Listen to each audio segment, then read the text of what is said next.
Some viewers may find the following video disturbing. Viewer discretion is advised. Hey everyone, welcome back to Board Games Unlocked, and Brad and I are doing our top five skirmish games. Very rare that we actually end up doing top fives, but this one, I mean, mainly the reason is I don't have 10. I don't have exactly 10. Um, and skirmish games are a little weird, I think, because like they're not necessarily a category, especially on BGG, that I could necessarily find.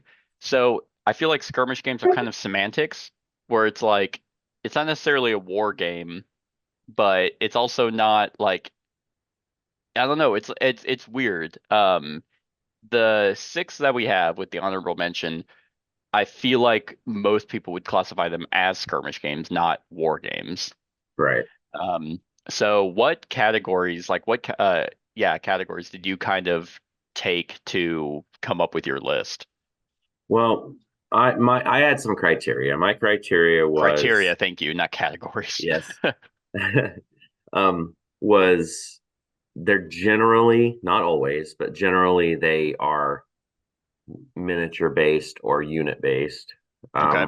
You're battling on either a grid board or some sort of where you're and generally not all the time, but generally they come out as like 1v1 games or stuff like Hmm. a lot of times. And it's pretty much just it's like you said, they're war games in quote, but I mean not really. It could be a fantasy, it could be anything like that. But Yeah. I pretty much was just looking for like kind of like dudes on a map battling, but not scenario based necessarily. Right. Like we had discussed a couple that were like dudes on a map, but they were more like story elements to it and stuff. And skirmish seems to Yeah. be like one shots and stuff like that a lot of times. The 1v1 aspect I definitely took as well. Um, and to me, a skirmish game is like your side is gonna have more than one like character, but like a small squad. Right. Like think of Yeah. a guerrilla tactics. It's like I wouldn't take Axis and Allies as a skirmish game, but if you took one small element of Axis and Allies, that's a skirmish. Right. Um, so yeah, those were like the defining criteria, at least for me as well. And yeah, I mean, and also I'm typically not the biggest fan of skirmish games. There's actually quite a few that I can think of that I do not like. Yeah. And I being the solo kind of player and stuff, the way it Hmm. goes, like 1v like skirmish games really don't pop up a whole lot solo.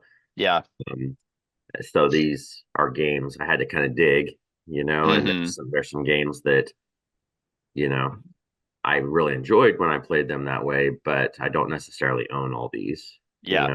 too. Yeah. I own all of them except one. And technically I own one of them because it's an app on my phone. And uh other than that I would own it.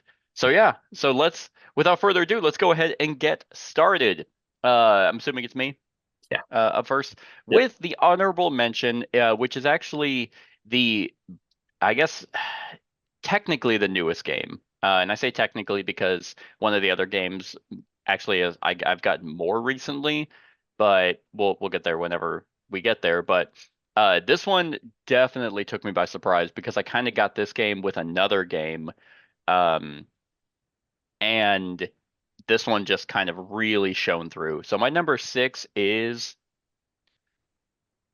Arakan Wars, Arakan Wars. I'd say I Arakan. Yeah, Arakan Arakan. sounds better. I actually really don't like the name of this game. But this is kind of, and I almost took like whenever you said miniatures, I agree with you for the most part. But with Arakan Wars, it is 100% card based. It is a deck construction game where you are utilizing your cards to be very tactful of where you are placing them out on the board.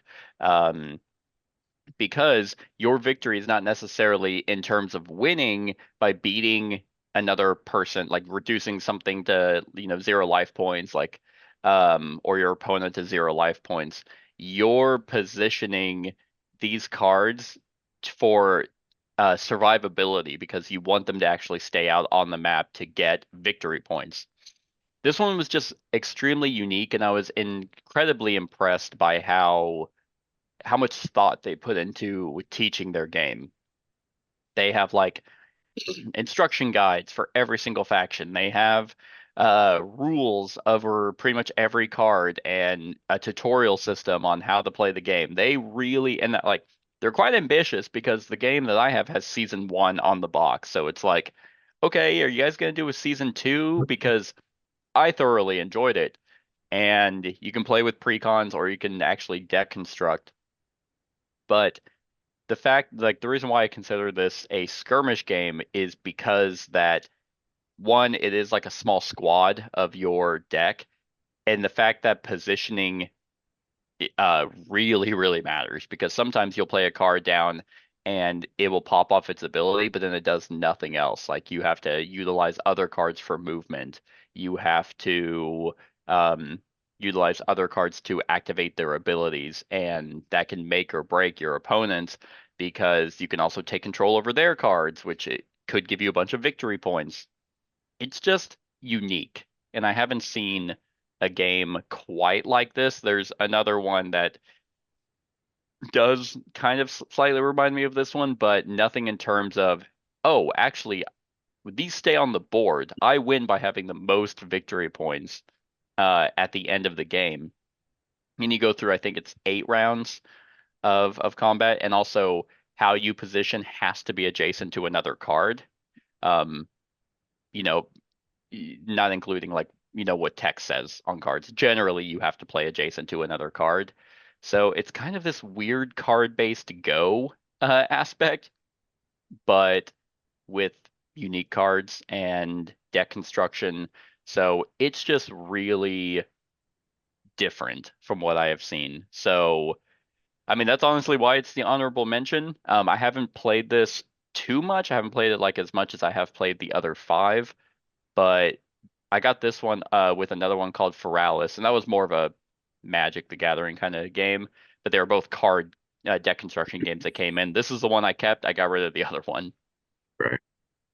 So yeah, that is my number 6, Arakan Wars. Yeah, and like you were talking about, because when I was saying miniatures for this like this list, it's more units. And I Oh, mean, gotcha. it can be standees, it could be cards, Yeah. like this board looks a lot like the Summoner Wars board, Yes, like, exactly. I would like a, imagine they took some inspiration from that game. right.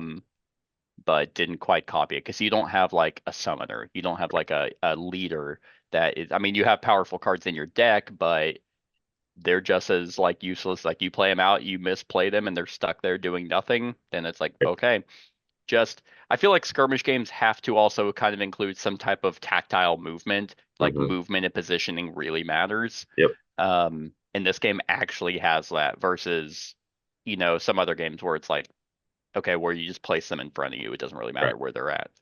Yeah. So yeah, if this one has a very weird name, I imagine I'm very curious like what it's rated now that it's been a few months. It is sitting at an 8.5. It's not bad. That's actually pretty surprising. And I gave it an 8. This one just genuinely surprised me. Yeah. I'd never heard of it. Yeah, I don't even I backed it like I get and I was like, what the hell is this game? I have no memory of backing this. And then it shows up one day. Really good, I mean, really good quality too. They had a decent insert, like some expansions. So I am really hoping that they do a season 2, just coming with a booklet, giving you tips and tricks over every faction in the game, which there's 4. Um, like they really went out of their way to be like to get people into this game and like barrier to entry on some games, like card games like this, can be huge. And I feel like they kind of chipped away at that wall. So it's really approachable, but pretty deep. Um, so yeah, that's my number 6, Arakan Wars. All right. Well, my number 6 is the game that I've owned twice. The very first time I owned it's when it first came out. back in 2012, I think, and then Okay. they renamed it and kind of refreshed it a little bit. A handful of years after that, and I don't own it anymore mainly because, well, it never was getting played, but it also was kind of a longer skirmish game and kind of a convoluted thing. I think you've played this as well, Okay. um, and that is Mage Wars. Oh my God. Wow. I did not even like come close to thinking of this at all. I don't think you're wrong though. Right, Yeah, right. that's interesting. This one here, it's wizard versus wizard, on a board. But what was the unique part about this game was that each player had their own spell book, that you could craft and build up yourself and put you could pick whatever versions of magic you were wanting to go with, and you'd put them in a magic book, and then you would pull them out of that. So it was almost like, you had control. It wasn't like a deck builder, like, you had control over what you had. You just had to be able to Yeah. had enough Wow. energy or Dude, whatever it I'm I am shocked on this. I don't think anyone I would have never thought of this one in a million years. You could have been like, okay, Seth, you have the rest of time to name a skirmish game, and I'd be like, okay, bet. And then I would have never said Mage Wars. Yeah, well, I went through, I was looking at all because I have a running list of games I've owned. So I was like looking through that, Hmm. the ones I had, and I put this one popped up, and I was like, yeah, this one fits the criteria, that I'd laid out for myself. Yeah. And This was there, described to me before it was Mage Wars Arena. It was just Mage Wars, and it came in right. like this gigantic box. Hmm. This was described to me by the owner of Changing Hands as if Magic the Gathering was 3D. Yeah, And yeah, yeah. I'm like, oh, that's really cool because I think I was into Magic at that time before I hated it, and then before I loved it again. Yeah, I mean, I would agree with you. Yeah, 100%. This is, yeah, 1v1 tactile placement matters. You have spells and creatures that you summon that move. The issue that I had with it was it was almost too fiddly, Oh yeah. even in the updated arena version. Hmm. Um, and it was just a lot of stuff to keep track of. There was just, and then when you were making your spell book, and you had to change them out if you wanted to change, there was just a lot of stuff going on. The idea was, Yeah. and I enjoy playing it. Like if somebody just handed me a spell book and Hmm. said, okay, this is the premise of this spell book, go for it. Then, Yeah. it's fine and it's It good. isn't. Just coming up Yeah. with trying to find the synergies to put into there, which, that was in my early stages. Like I love deck construction. It's just like deck construction, other than you have access to Right. everything. So you'd It's be able, interesting yeah, because it is exactly like deck construction. You're creating the spell book, but there's a different element to it because of the fact that you have all those at your disposal at hmm, any given time. So it's kind of like decision fatigue a little yeah, bit. That like if you asked any Magic the Gathering player to be like, okay, build a deck and you have access to any card in your deck at any time, it's just like, well, the dynamic changes right, of what deck you build. yeah, yeah. Uh, So I'm just saying, like, so it's on this list because I enjoy playing it. There was just it, like I mhm. said, if you just have to make sure you're ready for the commitment of it, because it's not, most skirmish games are shorter as well. That's another uh criteria I kind of took. They're not like long Yeah, yeah, games. like I'd say probably hour and a half. I'd say at Like, the very most. I yeah, mean, kind of like max hour and a yeah. half. But this one could take quite a while, especially if you had good two people that knew what they were really doing and Hmm. knew how to use the defensive spells and stuff like that. It would take quite a while. Yeah, because you also had like equipment and stuff that you equip to like Hmm. your mage, and then like all like these cards you can put onto. Yeah, there was a lot going on. I feel like this game came out too early. It did, and Like, well, and there's another version of this that, like, if you're wanting to dip your toe in it, it's called Mage Wars Academy, uh, yeah, and that's the reason they changed Mage Wars to Mage Wars Arena. It was to differentiate it from the hmm, Mage Wars Academy, and that was kind of more like an entry level. Um, Yes, they did like a core set with Academy, they but have it's to Arcane reset. Wonders again, which did another. I feel like these games came out around the same time. No, never mind, they did not. But Arcane Wonders also did that Critical Mass game, which was like Mage Wars came out in 2012. Mage Wars Academy came out in 2015, and Critical Mass came out in 2018. But they kind of felt like that, like pre-packaged. Like here's the core set of Mage Wars Academy, and it's two wizards. Mhm. So, Um, I am just actually thinking about that. I would love this to make a comeback, like a streamlined mhm. like version of it because it is really cool. It just needs to be way more streamlined. And Yeah, this because is a I tame picture. There's some other oh pictures you can yeah, look up where all it's over the like place. the whole thing is full. Yeah, because I own everything for this game up until about like a year and a half ago, and I sold it to this father that was looking for him and his kid to Yeah. play and stuff. So, you know, Funny enough, I think this game I traded at one point, or I bought it from someone, and it smelled like cigarette smoke. Like the gross. whole thing was just Yeah. reeked of cigarette, and I'm like, well, never playing this. Man, good pick. I like this one. I know why it's your number six because it is not better than any of the probably the ones that I don't even know what's Right. on your number five, but I'm looking at my list. I'm like, no, not even a chance. Right.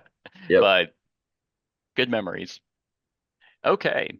My number five, so I actually ended up sending Brad two lists. One of them, and the list we're using is the one that I thought of my number five. I don't own this. This is the one that I actually own the app for because the company, for some reason, makes this game a pain in the fucking ass to actually get things for physically. And there is a version where you can get a big box of it, but it's like an $80 storage container. And it's like, okay, well, that's really lame. I'd like to get everything for it, but it's so hard to get.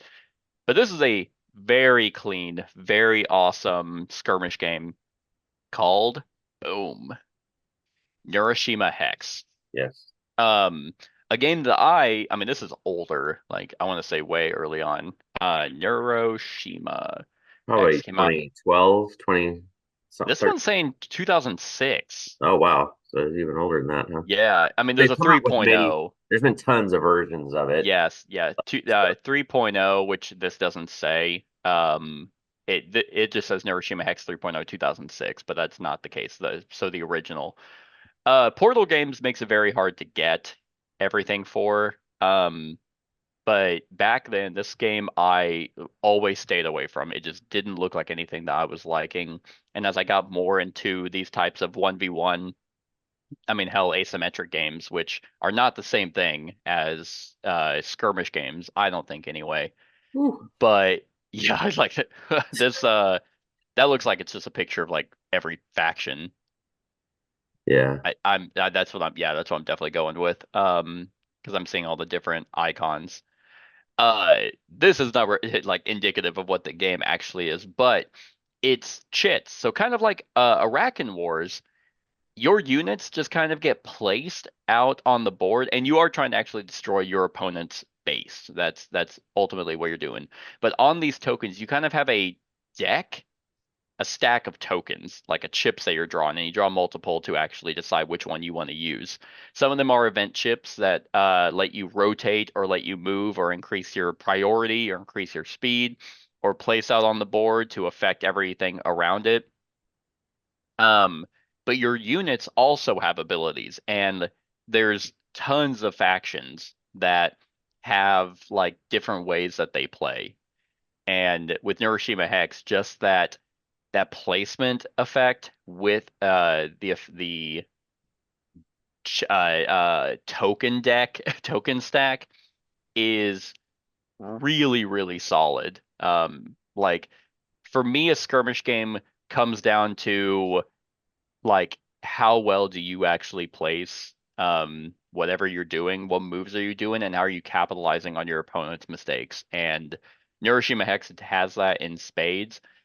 Because also like you're not inherently fighting as you place a chip down. Like there are certain times where you have to play a token that is a battle token, and that causes basically the whole board to resolve its fight. So you're doing a lot of preamble and a lot of setup to try and get this battle to play out in your favor, and your opponent's doing the exact same thing. So it's just, I mean, I'm a sucker for games that have like a ton of different like factions and units that you can use. This one's slightly different than just having a bunch of different unique units. You have your own faction that's doing something. Um, but yeah, I mean, I have this one on the app. I lose every time. Like the AI is like weirdly super hard, or I'm really bad. But yeah, your entire goal is to destroy the opponent's base. Yeah, I've never played the physical version, but I have played the app version, and yeah, I just get my ass kicked all the time. I'm like, okay, So, let me try easy. Oh, nope, still lost. yeah. Okay. Don't know what I'm doing wrong here. But yeah, like there are, and what's also cool is because these are like hexagon based, they like positioning and rotation actually matters. Like there's a unit, I mean, this is a mess, but like if you go down to the very almost the very bottom, there's that red unit with the two shields. Right. Yep. One more up. Yep, like that one. That has like wait, it protects 2 damage, 2 hits, but from specific sides. So that actually matters. The thing that is underneath it increases priority, and that increases priority for everything around it. So it's really cool, really unique. Like kind of like Arakan Wars again, my number 6. You can't move anything if you don't have a way to move it. You can't block if you don't have a way to block. There's range, there's positioning, there's facing. All that actually matters without it actually being miniature based. So this one's really cool. I would probably have this higher if I had the physical version because I still don't really care for board game apps. I just don't put as much investment into it. Um, but I don't have it physically. This is the only one in my list that I don't have physically. Maybe one day, maybe when Portal somehow gets their shit together and I can get the factions, like when I can actually buy the factions. Yeah. And the other thing, the thing that I was talking about, that's like a insanely overpriced storage box that comes with nothing is I think it's like the Year of Moloch box, which I bought thinking it had components in it, but it doesn't. So so yeah, It was that like is it my was like $80 for that it box is. too. It's Yeah. nuts. Yeah. It'd be cool if you had all the factions, or if it came with like 4, like or like the core box. Hey, here's the core box, but it stores all the other faction tokens. But it doesn't. It's just a vacuum sealed thing with where you would drop all the tokens in for the faction, and that's it. Yeah. It'd be cool if you owned everything and it was organized that way, but other than that, nope. And this would also be higher if I had played, more of the factions, but I haven't. So that is my number 5. All right. Well, my number 5 probably would be higher if I'd played it more. I don't own it, but I played it a couple of times with a friend's copy. And at this point, there's so much out for this game. I think it would be expensive to gather everything. Um, they did come out with a cooperative box expansion, is why I'm leaning towards getting all this stuff eventually. But this one is unique in theme, and that is unmatched. Interesting. Okay. Oh, yeah, I Um, guess you do have small squads. Yeah, it isn't just 1v1. You're right. right. Yep. So yeah, so in this one they just have so many different um characters now of all these Mm-hmm. different genres and all this stuff, and you can battle, Bruce Lee against whatever. I mean, there's just so many different things out right now that you can battle against each other. This Mm-hmm. box right here is the one that I played. You had Medusa, Arthur, Alice in Wonderland, and Sinbad, I think. So it's like just a weird mix of stuff. But I never did jump into this game because of it just being, a 1v1 kind of thing. But then that Tales to Amaze is what's got me interested in it. Yeah, or like all the unmatched stuff is like compatible with it, Yeah, and there's right? like Yeah. UFOs as the bad guy, and one of the things a bad guy, and you actually it's a cooperative, very difficult game, and you play with those characters and do stuff. Mm-hmm. It's really, got my interest up in it. But in this one, it's just a small board. Um, you have your deck. Each character has their deck, and you are running through and battling, trying to be the last one standing. I mean, it has tactical movement. That's one of the criteria. The other criteria is, well, not this second criteria. That's the wrong thing. The battle system of this is probably the thing that I enjoy the most, because it's non-luck based Mm-hmm. battles. You play, attack. You compare your attack cards with your defense cards. You have choice in that, and it's not just, oh, roll a dice and, oh, I got fucked by the dice, and stuff like that. So Right. you have that control in this game to, Yeah. um you know maneuver, do different stuff, and the special abilities of your characters come into play. And this is just one, like I said, it would probably be higher if I played it more.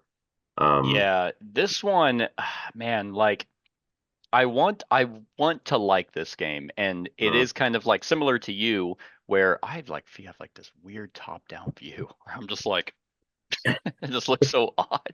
Uh, where there are so many characters, and I feel like that's kind of where it hurt my opinion of it, because I just played the one box. I did the Cobble and Fog one yes. that comes with the Invisible Man, Jekyll and Hyde, Dracula, and Sherlock Holmes. And one box to me feels very meh. Like I didn't think the game was bad, but like compared to a lot of other 1v1 games, I was like kind of whatever. But I feel like if you add in just another box and compare those eight, then you can team up with Dracula with Sinbad, or the Invincible Man with Medusa, and that's already going to give you a different team dynamic. Mhm. Um, so yeah, I feel like the more you have for this game actually really enhances it, more so than just one box. Yeah, and I also like, I mean, each of these boxes, the map is double sided, or the board is double sided, so you have two different Hmm. maps as well. So it kind of, there, I don't know, man. It's a commitment. Like if it was something, I've been waiting to see if they were going to do more with that Tales to Amaze expansion. Oh, I imagine they will. This game is a cash cow. Well, and Um, that Tales to Amaze won like all these awards and stuff, and yeah. but it only has two bad Hmm. AI bad guys. So it's like they need to come out with more of that. Yeah. Um, and then if they come up with another box like that that has more bad guys, I'm probably going to go whole hog and get. Yeah. I also think, yeah, they came around with like a storage solution Mhm. for everything. I think everything is readily available except for the Bruce Lee one. That, and then the Deadpool one, they don't have Oh, they don't have okay. the license for Marvel anymore, so that one is Really? completely, Oh yeah, man. it was a one shot. They gave him permission to make one One box, deal with it, huh? and then that's it. So That those are really sucks. expensive. Who'd they use for the Marvel one? It was called Hell's Kitchen. That one came with three. Daredevil. No, they have a few, I well think. well Daredevil, Elektra, and Bullseye. it's not Marvel in particular. That Marvel set's fine. It's the Deadpool license, because Oh, I gotcha. it's a whole different I see. I see. stuff. It's kind of like the whole how Spider-Man was Oh, the okay. deal at Yeah, one. because Hell's Kitchen with Daredevil, Elektra, and Bullseye, and then they had Redemption Row with Moon Knight, Luke Cage, and Ghost Rider. Yeah, I think those are still fine. I think it was just straight Okay. Deadpool. Yeah, which would be fine because it's like Bruce, like the one character I wouldn't care as much. But the other really cool thing about this game is there was another game years ago that I remember really being infatuated with called Tannhauser, Hmm. where it used like when you're just looking at line of sight, all you literally do is look. Does your color, does the spot you're in match the color that the enemy's in? You can hit them. Yeah. Yep.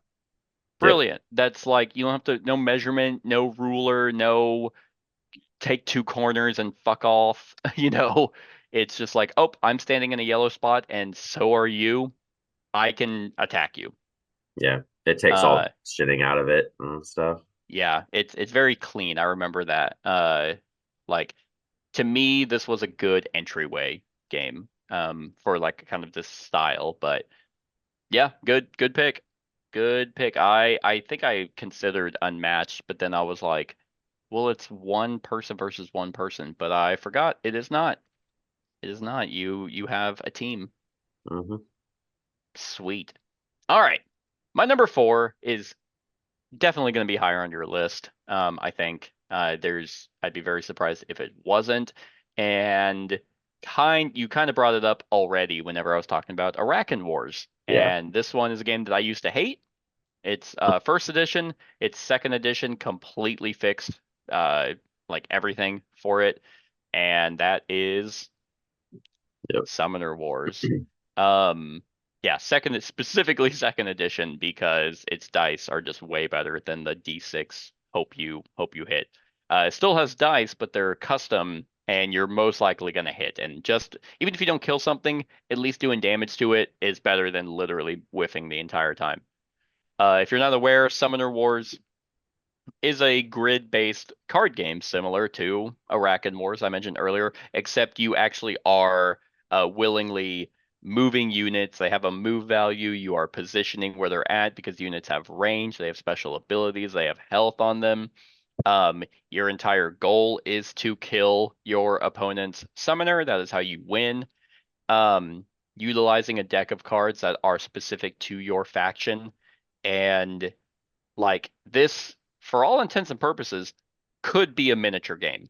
Hmm. There is no reason why it couldn't, but the fact that it's cards is just one makes it way cheaper, um, and allows you to create decks that kind of can be a lot more creative, I think. There are tons of factions for this game out at this point.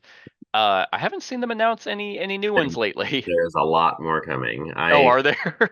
Well, one of the people that work for the company I'm in contact with, still because I play tested this game in the original version a ton, so I Okay. had contact with him with Plaid Hat back then.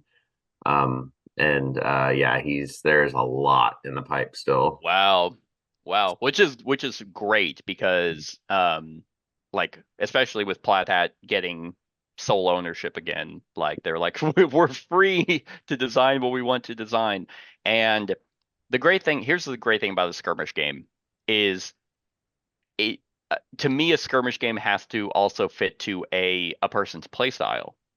And if your game is just kind of like anyone can play this, which that sounds bad. Like it's like, oh man, anyone can play this. Like that sucks. But I very much prefer skirmish games when I can look at a faction and be like, I hate that faction either because I'm not good with them. They don't Mhm. fit the way I want to play. And Summoner Wars 100% does that. There's many factions that I'm like, I hate how this plays, and I'm either really bad with them because so far, I mean, I don't really think there's any factions that I think are like designed badly. And if I do think they're designed badly, people have stats that prove me wrong. They're like, actually, like the first like starter set that they made, I think it's the only one they made.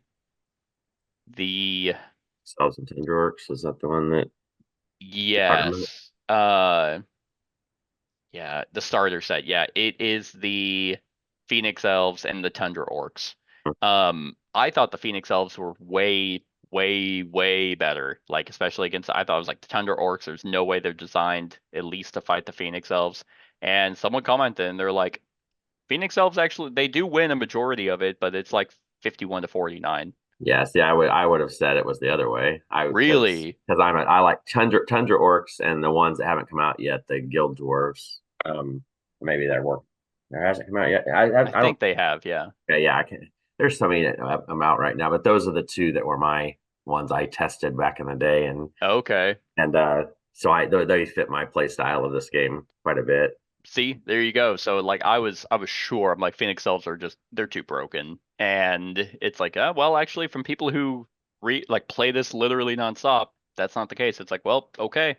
Mhm. So guess Tundra Orcs just aren't my play style. Right. And what's really cool about this game is you gain magic and that's how you cast spells and that's how you cast units out on the board. Um you gain magic or mana by killing your opponents. And what's also fascinating is your deck is not unlimited. You run out of your deck, you run out of shit to do. If you don't attack on your turn, your summoner takes a damage. Which was that in the first edition? Okay. It does. And then It is in the end game of first edition. So oh, okay. you can't just like that whole when your summoner is the only one left and you just kind of go back and forth and it's a stalemate. Yeah. So that's kind of that Okay. got brought in later on Gotcha. version one. Yeah, But and I've had games that end like that, and those suck because you can really just kind of math it out and be like, look, I'm just gonna win. mhm, But yeah, like just so many cool things about this. Like gate positioning is huge, because you have unique gates on in your deck that if you can breach your opponent's side and pop a gate down, your creatures can be summoned from that. Um, Summoners are a lot like the summoner's abilities have like various like uniqueness to them where some summoners actually want to get into the fight, others do not. mhm. It's you have overall passive spells that you can cast that affect like the whole board state. This game is just amazing. And one that I really want to do a tournament for. Oh Like, yeah, I think we could. yeah, Yeah. me and you for sure. And I swear to God, I am not doing double elim. I will I don't care. I will not have this one turn into another dice throne where it's like, well, hate Summoner Wars now.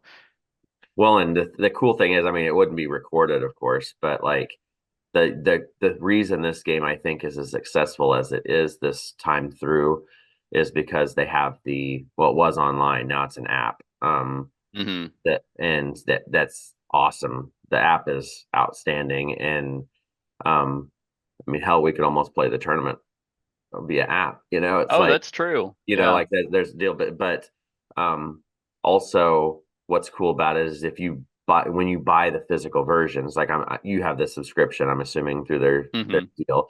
So like as soon as you own something, then it becomes available on the app. So it's like When you say, do you mean like app or is it also web based? I don't know if the web. I don't know if they got rid of the web-based one now or not because it actually came out on an iOS app and, Okay. and stuff now. Um, and that allows me to play it solo, which is Yeah. big time. And then they have a campaign for each uh, faction, also a solo campaign you play through, Really? and I stuff. did not It's know that. it's really cool. Like it, It is web based. It's literally called okay. summonerwars.plaidhatgames.com. I wasn't sure if they Yep. got rid of it or not. It's So we could do this online as a tournament. That would save us a massive headache of having to just only play Summoner Wars when we right. meet in person. I the app um of course, I haven't played the online version for a while because as soon as the app came out, I've been playing it on that. But they're pretty much the same, I think. Okay. Another cool update with this one that I like is that they put the um the round stages on your side of the board up the Yes. bottom, so that in first edition it was just a card Did they ever? I remember this game was supposed to have deck construction. Did they ever do anything with that? for Because I remember it's this from the edition. core. I thought the core game was like it was supposed to have it, but it didn't from the core game. You're talking about second edition, right? Yes, I where you think could actually. it's going to be happening. Okay. If they release it like they did the first edition, what'll happen is they're going to put out a bunch of factions. Then they're going to have you'll have like a second summoner or like can't remember what they called it, but another faction had other cards for that. Okay. Yeah, reinforcement packs, what they call them. Um, Gotcha. and then you'd be able to plug in different units and stuff. And I have a feeling that's coming as well. Okay. Right now, I think they're just getting trying to get as many factions out as possible, and then they will Yeah. start reinforcing them. The Sweet. mercenaries are a lot like that. There's the Oh yeah, they mercenaries do that kind come in of. each. Yeah. So Yeah. yeah, So really like this one. So that's my number four, Summoner Wars. awesome. All right, my number four, um, probably would be higher if I was going by how much I like the game as a whole, but the skirmish part. This game has different modes of play. Oh, So okay. and one of those is the skirmish. 1v1 with all that different Mm-hmm. stuff on it, and that's Ooh, I bet I know what it is. so. And that's the one I haven't played as much, but it is fun when you do play it non-cooperatively. Um, and it's based on a really popular deck building game Yep. called Ascension Tactics. This one I enjoy playing this solo the most, but it does have those versions where you're playing the skirmish battle on the board as well on the map with different setups. And if you've played the Ascension deck building game, it's pretty much that, but with the tactical warfare on the map with them. You can, when you're playing the normal Ascension deck building game, you can bring out there's these warriors that you can pick up and purchase and stuff, and then you'll start the game with, I think, 3 or 4 anyway. I think 3, And, yeah. and then you spend command points to put them out on the board, and then you are battling them out there, fighting over objectives. There's a lot of terrain on the board that you're dealing with. The cool thing is like if they die, then they go back and you can resummon them, and stuff, so they're not dead. Mm-hmm. But there's a lot of tactical elements to this, like because of how you have to you it just depends on how you're building your deck. Those constructs that you can buy Mm-hmm. are so powerful in this game, Yeah. and there's a lot of swinginess to this as far as you can just come in and just waylay, but then it comes in waves. Yeah. There's a lot of shit going on in this one Yeah. where So with this one, uh, like I wouldn't consider like Hero or Star Realms as skirmish games. I wouldn't consider Radlands or anything like that as mm, skirmish games. Radlands is like a kind of a close that one if someone's like, no, it is because you have this I could almost see an argument for that one. But with this one, I do agree with you here because I mean, yeah, it's essentially the deck building game, but you like if Hero Realms had a board, I would consider it probably a skirmish game for that very same reason. I have only played this as the co-op, right. and I don't know if I would like this one as a skirmish. I wonder if like the randomness of the deck might get to me a little bit more with the tactical movement on the board. It's not the best um version of this game, I will say. Okay. But if you have friends that don't like cooperative games, um, this still is it's enjoyable. It's Okay. just I enjoy because the solo, when they did the solo like campaign for this that they Mm-hmm. put in box, that was the best version. Um, but I'm curious what this next, because here fairly in the next few months, the next big box, the Inferno box, is coming for this, Yeah. and it says it has a lot more. It's just more, like, Yeah. so I'm curious Because what's going to was the is the skirmish based kind of like the co-op where it's scenario based, or is it literally just, it can pick be. your 3? It can be. There are scenarios that you can set up the map Okay, and different stuff, or you can just build it yourself and go. I mean, gotcha. there's different versions. Okay. I But I yeah, want to say I'd like this. I feel like I could see it because it's like because if I take my mentality of like Hero Realms or Star Realms and it's like okay, well that is random based off your deck, but you're still trying to destroy the mhm, other person. I feel like this would work the exact same way where it's like okay, if I build my deck correctly, then I can start utilizing my champions who, yeah, like you said, the champions like you can get some awesome synergies mhm. with them, Yeah, and your opponent's doing the exact same thing. yeah. And the thing is, another thing I like about this is when generally in skirmish games, when your units die or your generals or whatever die, then they're done, and then Mm-hmm. there's that whole board wipe that can happen. Yeah. This one, if you get a board wipe, like you can resummon them, and Mm-hmm. try to get a foothold again. Because Yeah. pretty much all these skirmish battles are still um controlling locations.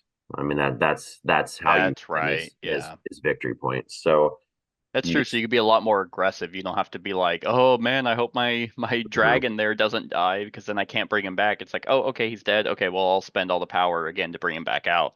right, and you just lose maybe a round or so of Yeah. point gathering and stuff. So I mean it hurts, but at least you can bring them back out Mm-hmm. and keep doing stuff. So I love the Ascension deck building game, and this just brings it to life. Like all these characters that you normally grab just in a 2D deck building game where you're going through and doing stuff, and now you're like, oh man, I can put this big badass out on the board now, and you get to see it in action. And Right. I played Ascension since it came out. Yeah, Mm-hmm. whenever that came out, and so this was just awesome, and I'm ready for this new box to come and see what else it throws in. Yeah, because also this is the first one that we've brought up that actually utilizes terrain. Hmm. Like, so everything else has been very abstract and just kind of like just the units.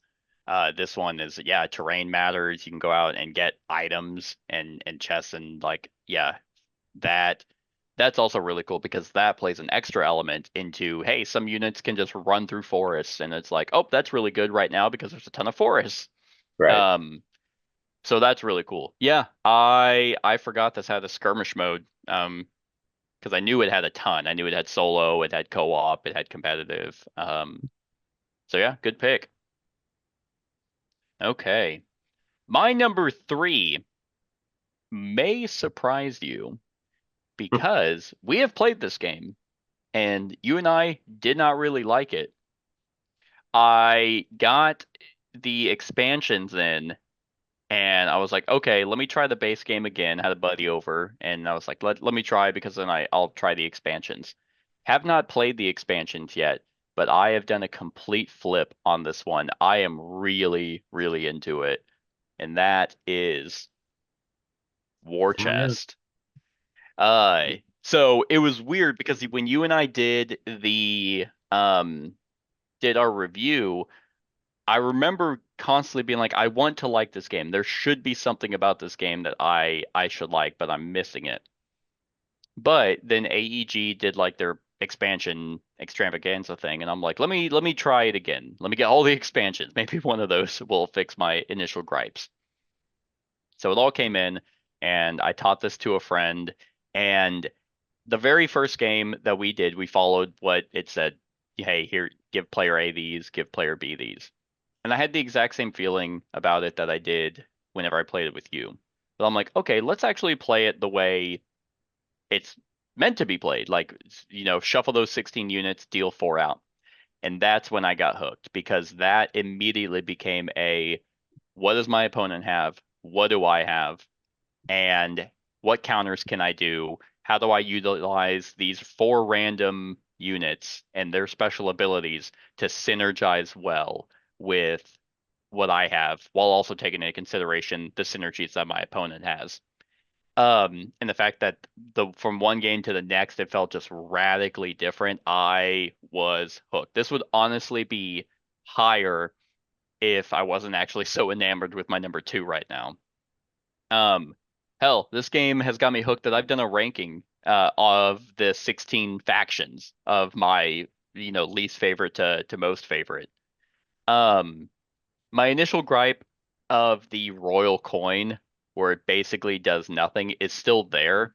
I still find that it's kind of like a dead draw for most of the game.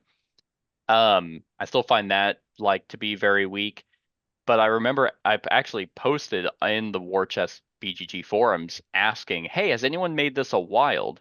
Like, just if you're down to just one unit of a faction, that counts as that unit. So you're not like, oh, I have four of these, but I basically have three because one is just on the board. I can't activate it. And someone said, sure, yeah, play it like that. And it's like, okay, cool. I haven't yet, but I just might. And then someone gave it like a thematic reasoning of how they think of it as it's meant to be a dead draw. It's meant to be represent exhaustion for your units. So it's meant to kind of be a dead like bag draw. Mhm. And I'm like, oh, that kind of helps me think about that.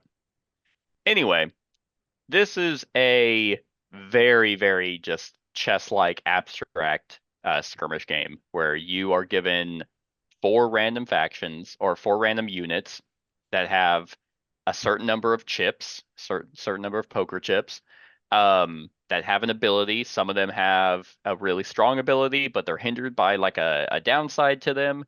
Your entire goal is to control units, like control various locations on the map. And the first one to control 6 wins.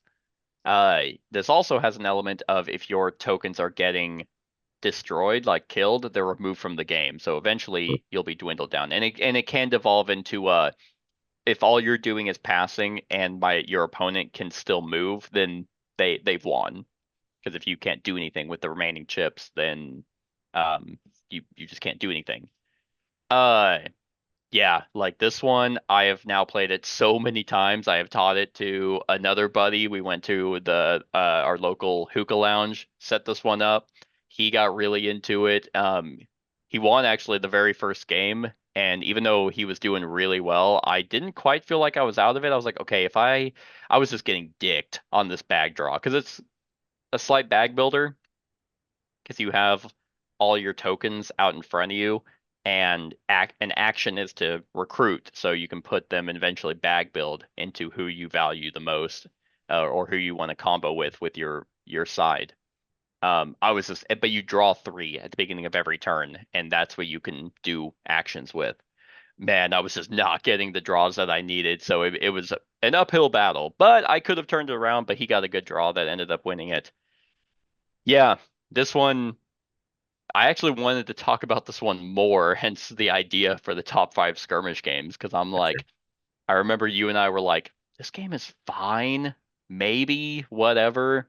But I wanted to like it, and something clicked to where I now love it. Yeah, mine is currently up for auction. Mine I is in the gutter. Well, and it's not like I said, it was fine, Yeah, but there's another game that will be coming up later on this list that does virtually the same thing but adds more theme to it, like and it's just visually better. gotcha. So that's, I mean, it was, there, and plus this one, I mean, you have to play with another person. Like there's no Yes. a lot of these games on this list, there are ways I can play this game solo, Hmm. and stuff. And this one, there's no way. I mean, this is, you That is have to true. have, so that's why it's didn't make my list, and I really don't need it. It's because I have other stuff that Yeah. appeals to me more. No, that's fair. That is fair. The other thing that I mentioned kind of a little bit of like with Summoner Wars that this game also does is there are factions like whenever I do my ranking, the ones that are at the bottom, I don't think any of them are bad. It's Mm, just like who are they paired with? right. How are they being used? And some I'm just really bad with or I'm not meshing them up. And there's also a way to draft. Like you can just actually draft your team versus just getting 4 random ones. Uh, and I've yet to try any of the expansions. I know one of them adds towers that add like an extra defense. Others add different tokens, more units, of course, which is great. So I'm really excited to see what they bring. But honestly, the 16 that come with it, just getting 4 random ones just gives you a radically different way to play. So uh, yeah, I'm enamored with this one right now. So that is my number 3, War Chest. All right. Not a bad choice at all. All right, my number 3. I have owned so much for this game over the years.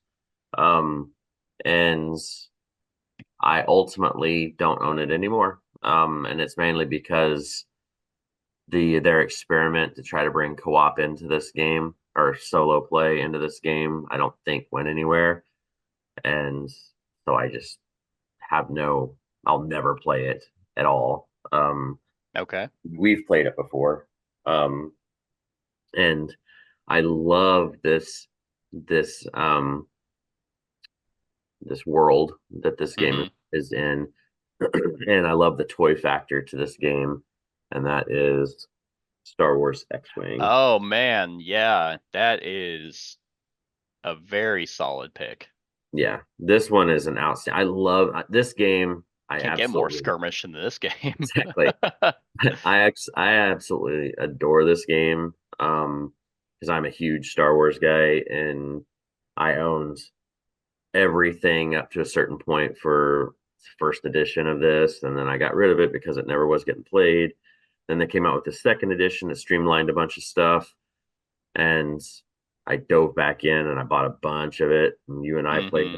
and stuff, and they were working on FFG, of course, was working on a solo with an AI version of this, and then it just kind of disappeared. I don't know what happened to like a lot of Fantasy Flight stuff.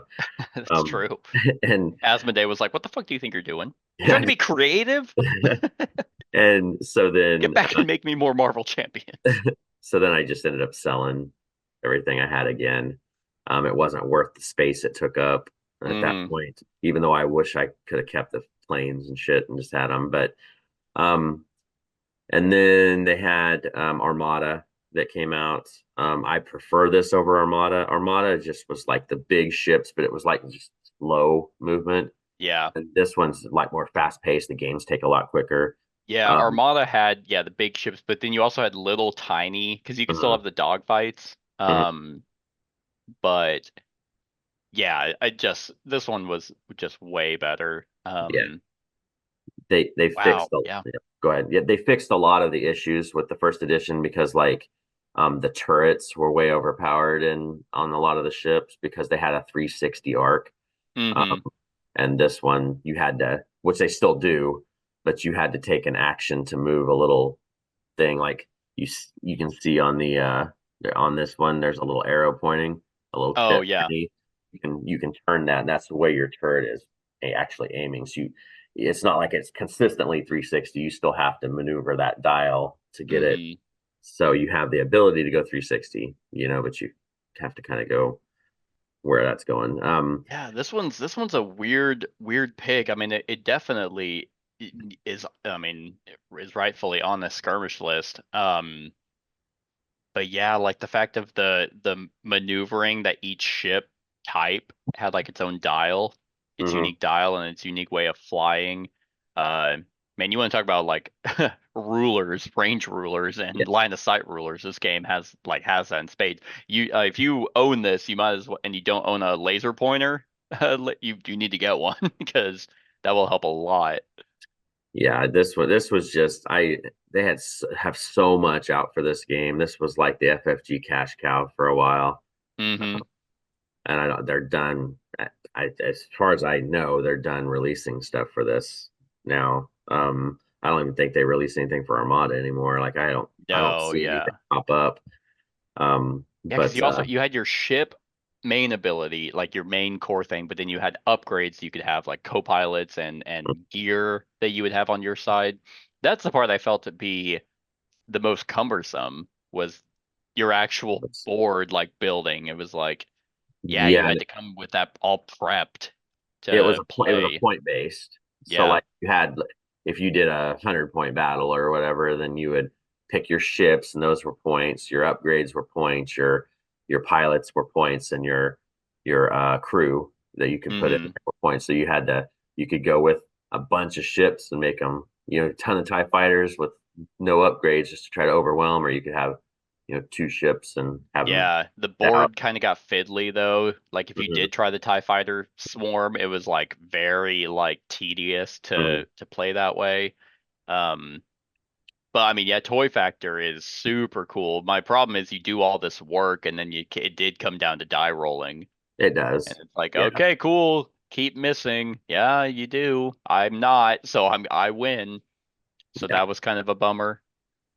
Um, but man, if dice were like kind of working, like if they were singing for both sides, then it really was like Oh my God, I didn't even think you'd be able to like do that corkscrew, Hmm. U-turn because I'm just like following you and you like jackknife back and it's just like, oh, I am very much in line of sight. That's gonna suck. Yeah, this one I played in a few tournaments for this, and it was a good time. Hmm. And but yeah, I mean, when we started talking about skirmish stuff, this was one of the first ones actually that popped into my head. Okay. And it would have been higher if I actually owned it and played it. So that's kind of what kept it bumped down a little bit.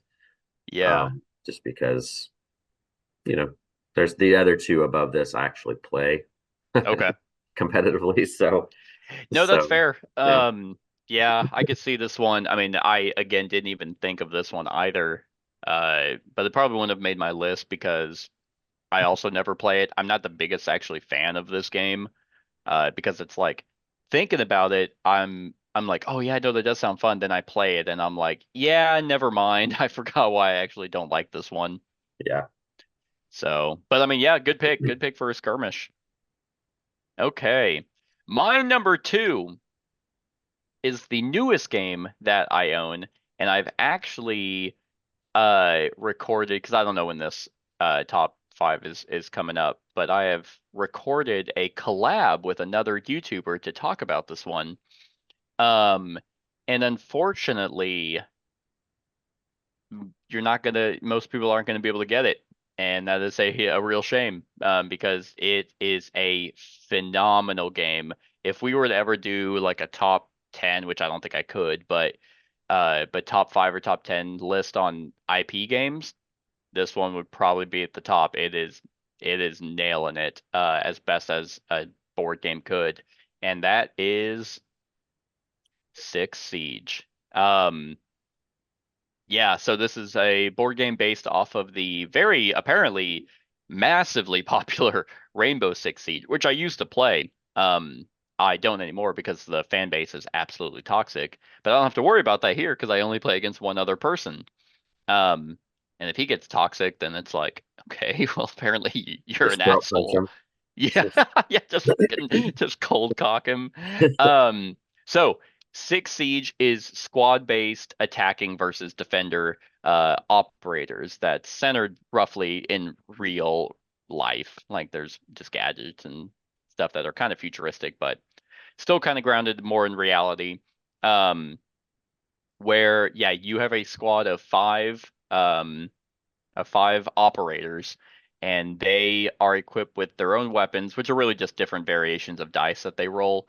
But they have their operator abilities as well as their own health, which health is very important in this game because um, you wouldn't think someone with 5 health versus someone with 4 health would be a difference, but it absolutely can be because, like in the video game, you can just get one shot really quick. So this game really comes across as like almost a chess match. It comes with a companion app that actually has a timer for both the attacker and defender that you have to keep in mind. So it is real time, in the same sense that chess is real time. It's just kind of like your own timer on your turns. Then if you run out of time, your turn is over. Uh, but the tactics and the every single operator is good. Even the rankings, where we were talking about like there's 30 operators total on each side. Talking about like my number 30, I was like it's still good. Just by himself, he's not. But it's kind of like with War Chest, the synergies you're gonna have with your own squad, taking into consideration what your opponent can do, who they have, who you think their most useful operator is, trying to take care of them. The map that you're on matters, for attacking and defending. The mode you're playing matters, whether it's bomb, hostage, or control. Um, Ignoring everything about Mythic Games, the designers of this really hit the nail on the head for like, because I was thinking a bunch of stuff that's in the video game. There's like a attacker kind of phase where it's like the defense is setting up like to defend, putting down their gadgets and putting up walls and barricades and all that. And the attacker is using drones to try and figure out where gadgets are, where the operators are. It's a game about information. And that's not in here. I mean, the defender sets up the map. That's their setup, but the attacker doesn't really do that. And I was like, man, there's no element of surprise. Like, you know exactly where the defender's gadgets are because, like, so how are they supposed to surprise you with any of that? And it weirdly still does. It becomes a lot more tactile. Like, you know that there's an operator's ability that's in this room, but the defense knows that you know that, so they placed it because they're trying to create a path and trying to create a lane. And the attacker, like, they're creating the dungeon, they're creating the puzzle, and the attacker is trying to unravel that puzzle to get in. And, if it's bomb, then they're trying to defuse the bomb, and the defenders are trying to stop them all within rounds, 5 rounds. Like, thanks Star Wars Rebellion, where it's like if the attacker doesn't complete their objective or kill all the operators, by the end of round 5, the defense by default wins. Kind of like where the rebels, if they win if the Imperial player doesn't find their base, similar to that. Yeah, and I mean, like I said, with everything with Mythic Games, the fact that the copy I got was a legit game, like I was worried it was gonna be like really cheaply produced or something, but man, yeah, there's so much to actually go into me talking about this that I don't want to just keep rambling about every particular thing, but everything that, like, War Chest, Summoner Wars, Hiroshima Hex, and Arakan Wars, like, brings as a skirmish game, this one does in spades with even more. There's so much depth to this game. Um, so it's everything. It's all the best things about the video game and none of the worst stuff. Right. So yeah, I know you can't really comment on it because it No, costs about $1,000 for you to get it. I'll just play Or yours sometime. exactly. It's I mean, I think the lowest I've seen it go for with like an all-in pledge is $700. Yeah. And to be fair, that should say a lot about this game that I could get 700. I could get, theoretically, I could get 700 to $1,000, and I don't want to because I like this game that much. Yeah. So, so yeah, that is my number 2. Speaking of IP games, I could probably do a top 5 easily of IP games. I would Something to think have to about. look. Yeah, I would have to look. I know you could. I don't know if I could. I could probably do a Because top 10, but yeah, because IP games, I'm just like, why would I bother? You yeah. know? But who knows? Who knows? I mean, this is one, like, maybe in the future, because kind of like skirmish games in the past where I was like, I don't really like these. And now lately I've been playing a lot of really good ones. I think IP games have very much gotten better. There's a Oh, yeah, few, for sure. actually, there's a few that are coming out or have recently come out that are actually IPs now that I'm thinking about them that I might be able to. I'll take a look. Yeah, just think about it. Let me know. All right. My number 2 is the reason that War Chest isn't a thing for me. Okay. This is one that we've played. I had you know me. I had to get a game from this company on this list because Oh, I'm a fanboy of yeah. this of the Yeah. of this company. But this game is kind of like the Ascension Tactics, where it has solo or cooperative or skirmish. The best version of this game is the skirmish, and that is Hoplomachus Remastered. So this remastered version is the streamlined, better version of the earlier releases of Lost Cities and Rise of Rome, which were their Chip Theory's first Kickstarters from way back in the day, where they used clip art for their chips and all that stuff. Hmm. And then with Hoplomachus Remastered, they actually have their own art put on the chips now. But pretty much what you're doing on this is there's different maps, and you are going to be you pick a faction, a tribe, or whatever, and then you have an army build up from them, and you're going to just lay them out and just battle it out. I mean, it's grid based, it's squad based, depending on what style you play. It could be last man standing or objective based, like if you're controlling objectives. Hmm. there, and you get that. It's like a more visually stunning version of War Chest. You know what I'm saying? Like Yeah. and there's a lot more keywords you have to follow in this and stuff. I mean, it gets its chip theory treatment with the 3D element with putting all your health and your upgrades underneath Hmm. the head tokens. So you have the 3D aspect, and there is dice. That's a difference as well. But yeah, this was just one I've always liked Hoplomachus, and then when they did this remastered version, and I know this doesn't come into play with this list, but with the Victorum, I love Victorum and all these things that with this game work in Actually, Victorum. funny enough, Victorum would have fit this list too. Because I Yeah, mean, I it's guess. solo, but you have your own squad that you're running. You have your own, side that you're facing off against the AI. Yeah, technically Um, I would have. I was mainly trying to go with you know, playing against other human. That's yeah, I mean, that was one of the things I said, but yeah, it definitely could have. So yeah, this one is just I mean, the skirmish or the 1v1, or because you could do up to 4 players in the skirmish mode, which I've never never attempted. I don't even know what that would look like. no, there's actually a few. War Chest and Six Siege can also be played as like teams, like Mhm. 2v2, and I'm like, absolutely not. Yeah, yeah. So this one, is just it just fits my style. I love the the visuals of it, Because and you all had to stick with the faction, right? You couldn't mix like right. factions together. Okay. Yeah, you'd pick a faction, but there was several units in that. Like you could choose the Yeah. units you wanted to have in play Right. and stuff. Uh, but yeah, it's there. Like I said, there's a lot of key terms on this. It's a lot more complicated than like a war chest as far as. Hmm.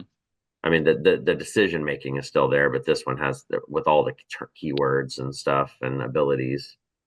There's a lot more going on with this one.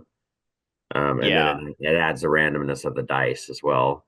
So Hmm. it takes the chess aspect kind of out of it, Yeah, as it's definitely well. not deterministic combat. Right. Kind of like oh, there's some deterministic combat that's like I don't know, I just really don't like deterministic. Hmm. Like but I also don't like I don't like this where dice kind of determine how well you do. So Right. there's a very fine line for me with 1v1 competitive skirmish games where it's like, well, I don't like it doesn't feel like you outplayed me, just you rolled hits and I didn't. So that's kind of lame, but maybe it is a crock pot of like, no, you did outplay me Yeah. and the dice helped you. But I Well, don't know.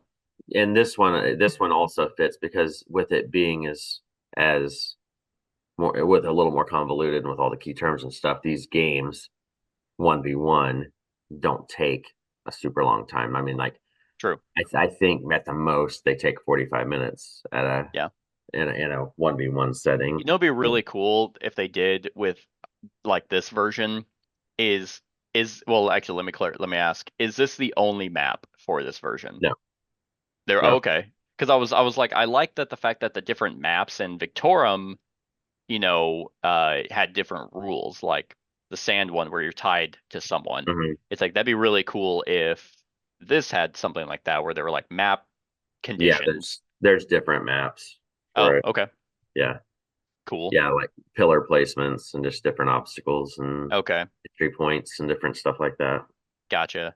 Yeah, and I know they have like those side abilities. I don't even remember how you got those, like the blue and red with the bead going up, they gave you like special powers. Yeah, they were Um, like when you kill stuff or when yeah. yeah. Or like, yeah, I think we played control and it was like every round Mm. you got a point for Right. controlling those locations. And I Yep. had a bear on there that was unkillable. And it's Yep. like, yep, Pretty much. cool, cool. Uh, Definitely not surprised that this is on your list. Again, didn't even consider it at all. I'm actually very surprised at how different our lists are. Yeah. I expect us to have like couple crossovers. So, and yeah, so good pick. Good pick. Sure. My number one skirmish game. I actually really did consider Six Siege to be my number one. That's how much I'm liking it right now. Hell, playing the board game has me watching pro tournament video, like the video game. I'm like, what am I doing? Like, these guys are so much better than I will ever be. But it was intense. I was getting into it. You know what my number one is? Um, nah. I mean, I No. nah, because So whenever I mentioned Arakan Wars, I said it was my newest on my list. One, I forgot that Six Siege I just got. But I was thinking of my number one because technically the second version of this game I also just got. But it's compatible with the previous version. So my number one also has dice resolution, but has a very cool dice system that just feels awesome, and that is oh yeah, Mythic yeah, Mythic Battles Pantheon / Ragnarok because they are backwards compatible. And uh and just so badass. yeah. Weirdly enough, sorry, go ahead. I haven't played Ragnarok, but I've played Pantheon several times, and I really like it. Yeah, Ragnarok is basically Pantheon just cleaned up a little bit. They have some minor differences, but and ultimately, whenever you're actually combining them, like if you throw in Pantheon and Ragnarok together, you use Ragnarok's rules, which is still pretty much the same, but there are some keyword differences. But yeah, like this was the very first one I thought of whenever I was thinking skirmish, and this is the one on my list that I think pushes that hour and a half time limit. This can be Yeah, for relatively sure. long. Uh, but man, is it epic the entire time. So the point of the game is you are trying to kill your opponent's god or grab. Oh man, she got me two pictures too. She's killing it. Or grab, have your god absorb a certain number of rune stones or follows, whichever they're the same thing. Well, actually, they have different abilities, but whatever. That's how you win. I think it's when they absorb three, three or four. Then Mm. that's the other way that you can win. But this is again 100% squad based. Like you're guaranteed to have a god. But that's pretty much all you're guaranteed because it's points. Like so, they have an app where you can actually just have it randomly generate for you. Uh, and that could come down to squads where it's like they're just kind of cannon fodder, regular soldiers, spearmen, or undead Draugr. Uh, and it's like, okay, well, those are just kind of like 4 units, but then you can have heroes that are their own unit that have special abilities. You have monsters, own unit, special abilities, and your god, of course, has special abilities. And what's really cool about this game is it is card driven in the sense that who you are allowed to activate is who is in your deck, and each unit has a certain number of activation cards that can be huge in determining how you're going to actually use the synergy of your side. Um, and that would actually be kind of annoying if that's the only way, but there are tons of ways to draw. Like Art of War cards allow you to draw two, or just search your deck for a card. If you really need to use your god, you can spend one of your Art of War cards, which is kind of like a wild card in your deck, to grab a god card from your deck, and you're like, okay, boom, now I'm going to activate them.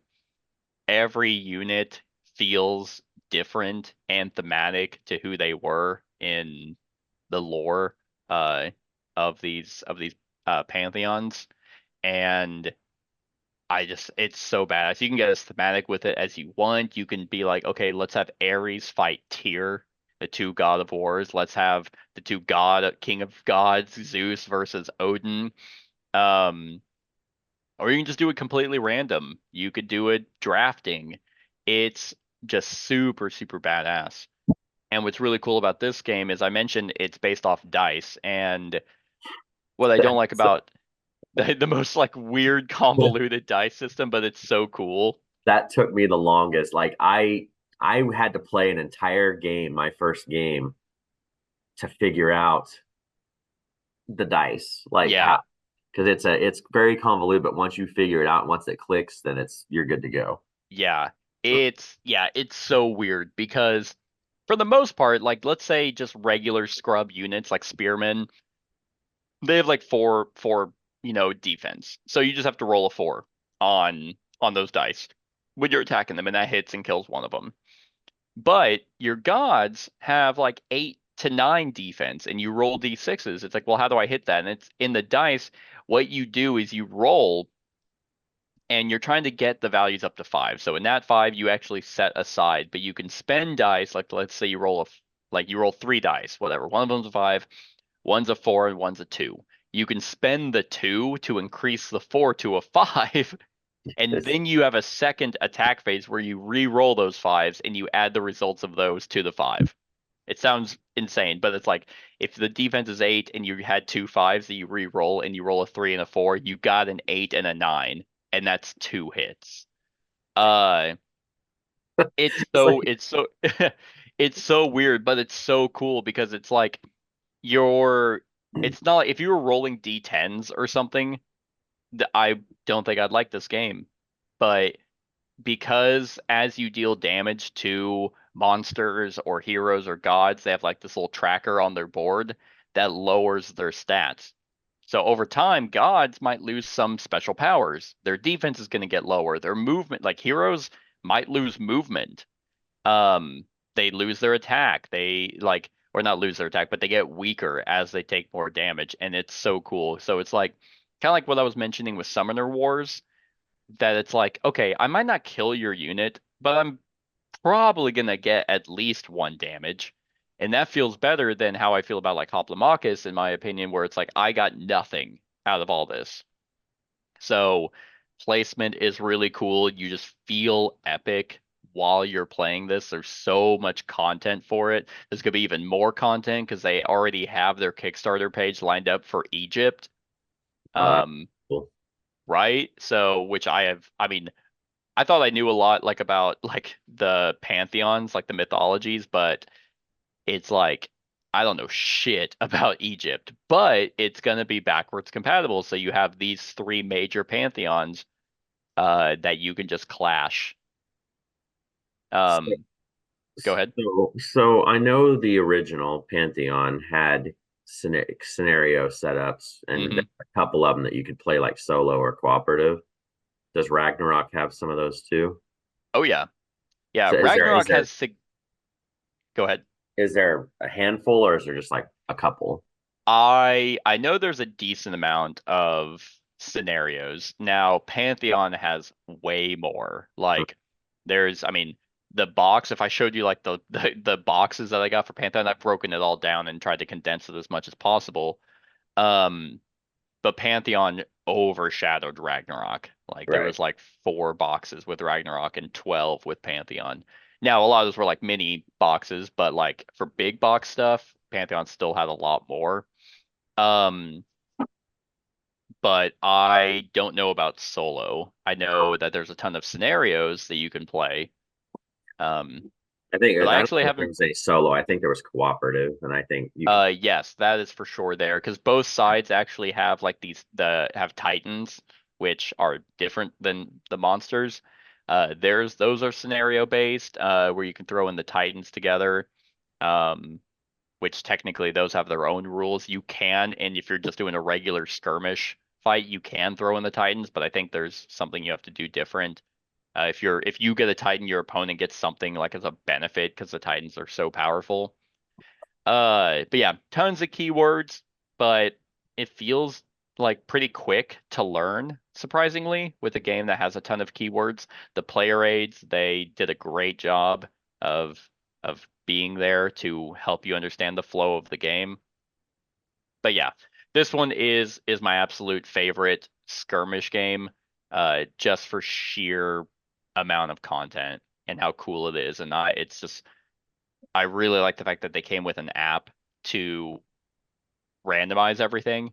That just one would help with just setup, but it doesn't take into consideration like abilities. Like last time I did a random setup, a buddy of mine got a hero that was all about troops, helping, buffing troops, giving them more activations, giving them more attack, and he had no troops. Yeah. So it doesn't like completely scan what everything does, but it would be a quick setup, and then you just make an audible where it's like, okay, you don't have a hero, like that hero does nothing for you, so let's just grab a different hero. Um, so yeah, like the card-based action is very, very cool. It reminds me a little bit about a War Chest, where it's like, okay, I really need to activate like Achilles right now. And so I really hope I draw him. I know I have like 2 left in my deck.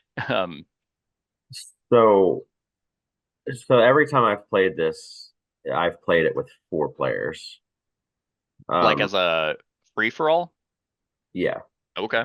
So how does 1v1's probably a bit probably Oh better? my God, I would never want to play this as a free for all. Yeah. 1v1 is the way I like would say it's best. Um, just because it's a lot more tactile that way. You have less going on, so you can think about more of placement, where what units you want to go deal with, what map you're on, because maps have rules and different types of terrain that you have to take into consideration.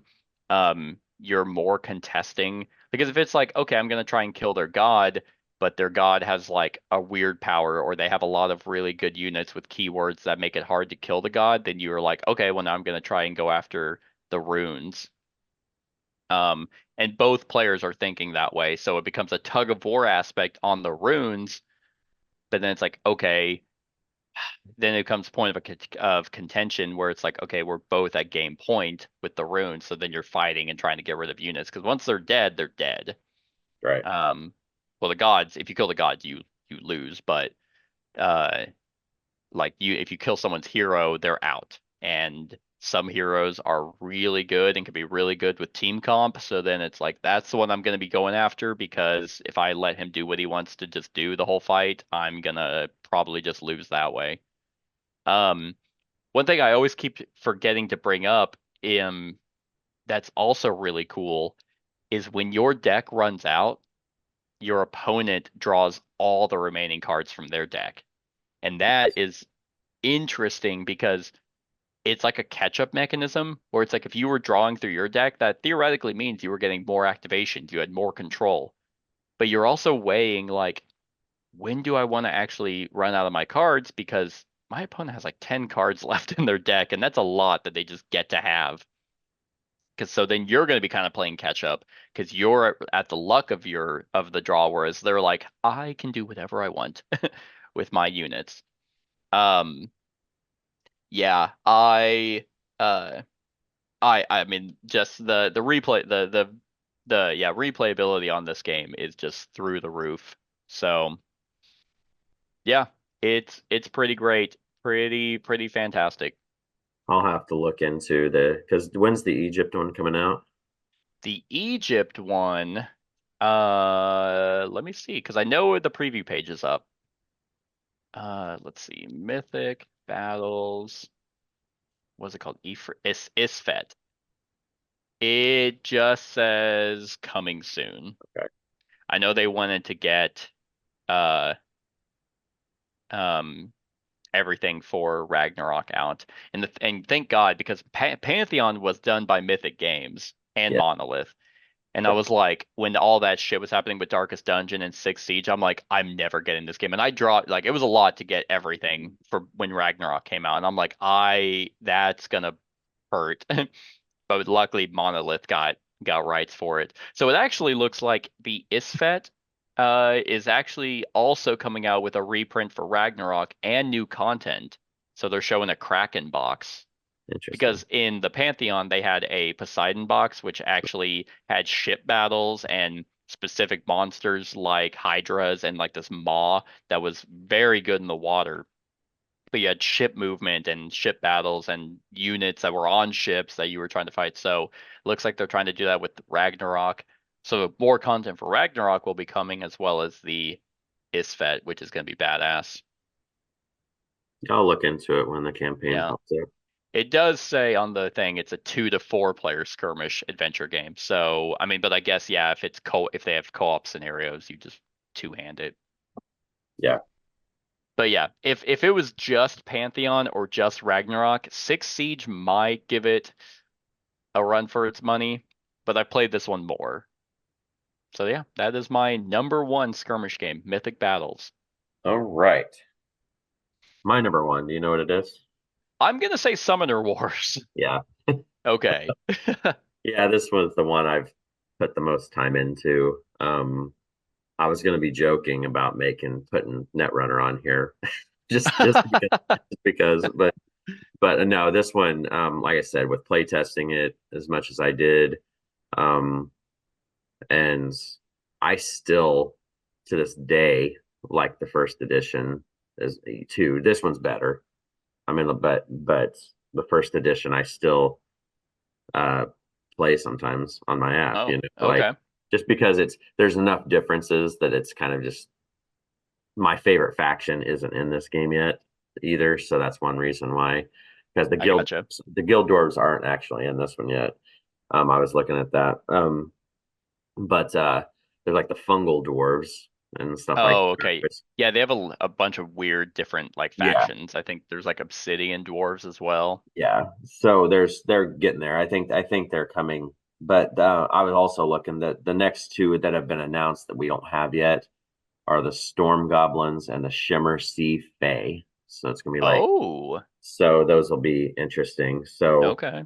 um but yeah, I this just like everything we talked about when you talked about this, it's like the the card based miniatures, like has always been the thing that made it unique. Um Hmm. and there's a lot of decision making in this because like you said, you can get your magic points for killing things, but you can also in that discard phase, when you discard cards, they become magic as well. That's right. Yeah. So you can like, if you have a champion in your hand that you really want to get out and you have a bunch of common units, at the end of your turn, just discard 3 or 4 of those to get you up to that point, and then Yeah, but next it's turn. So like, ugh, I that's know. it's Well, like you don't get and your cards back. well, I know, and that's the balance. Like when I Hmm. was playing the Guild Dwarves in the first edition, it was all about getting your champions out. So I would just discard like crazy and get my 7, 8 cost champions out, and then they would just Yeah. blow everything up, and that's a deal. But some factions do different stuff. Colby, the owner of Plaid Hat and the main designer of this, is um he just I don't man he just has that brain for this game. This is his very first game that he ever did stuff with, um and just to have all these factions and have them play as well and be as thematic, Hmm. because you sit here and you think about cards on a board and how there's so much theme that comes Yeah. in with these factions, and you can tell that he puts a lot of time and love into this deal, and this is kind of their thing right now, this and the Crossroads games.